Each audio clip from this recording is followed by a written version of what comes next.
च मे सूर्यता च मे वयश्च मे रसश्च मे घृतं च मे मधु च मे सविष मे समीतिश्च मे वृष्टिश्च मे वृष्टिश्च मे चैत्रं च महोदयं च मे यज्ञेन सर्वं पञ्चनद्यः सरस्वतीमप्रियन्ति सर्वोदसः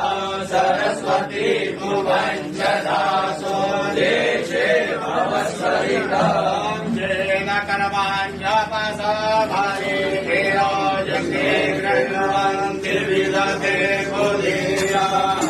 यदपूर्वं यक्षमन्तः प्रजानां वन्दे मनः शिवसङ्कल्पमतो व्यम्बकं जयामहे